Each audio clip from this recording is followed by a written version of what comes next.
उस्मानाबाद जिल्हा राष्ट्रवादी काँग्रेस पक्ष शरदचंद्र पवार पक्षाच्या वतीनं आज राज्य आणि केंद्र सरकारच्या विरोधात आम्ही हा जनाक्रोश आंदोलन या ठिकाणी जिल्हाधिकारी कार्यालयासमोर केलेला आहे।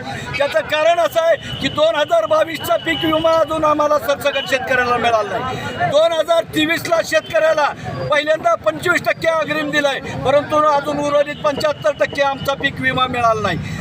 शेतकऱ्यांनी या जिल्ह्यातल्या बँकेला दरवर्षी पीक कर्ज भरलंय, त्याच्यासाठी जे अनुदान आहे 50,000 तेही अजून राज्य सरकारनं दिलेलं नाही। या जिल्ह्यामध्ये येऊन मुख्यमंत्र्यांनी कांद्याचं अनुदान घोषित केलं होतं, परंतु अजूनपर्यंत ते मिळालेलं नाही। या जिल्ह्यामध्ये सोयाबीन उत्पादन शेतकरी आहेत, आज या सोयाबीनला 4500 रुपये भाव आहे। 2020 साली 23 साली ज्या वेळेस सोयाबीन आलं होतं त्याही वेळेस 4500 भाव आणि 20 वर्षानंतर सुद्धा सोयाबीनला 4500 रुपये भाव आहे। म्हणून महाराष्ट्रामध्ये सगळ्यात जास्त आत्महत्या करणारा आमचा जिल्हा आहे। राज्य शासनानं या जिल्ह्यासाठी कसलीही तरतूद केली नाही।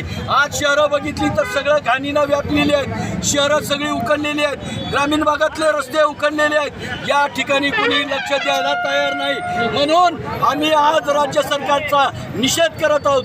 या ठिकाणी आमच्या जनतेच्या जनाक्रोश भावना राज्य सरकारजवळ आम्ही व्यक्त करत आहोत। या पुढच्या काळामध्ये लवकरात लवकर दुष्काळाची जाहीर करून उर्वरित 5 तालुक्याला दुष्काळी अनुदानही दिलं पाहिजे। 3 तालुक्याचं अनुदान डिक्लेअर केलं आहे 200 कोटी रुपये, तेही अजून दिलेलं नाही। आणि संपूर्ण जिल्हा दुष्काळग्रस्त जाहीर करून शेतकऱ्याचं संपूर्ण पीक कर्ज, शेतमजुराचं संपूर्ण पीक कर्ज, शेतमजुराचं कर्ज आणि सुशिक्षित बेकारांचं कर्ज माफ करावं असं आम्ही या ठिकाणी सांगतोय।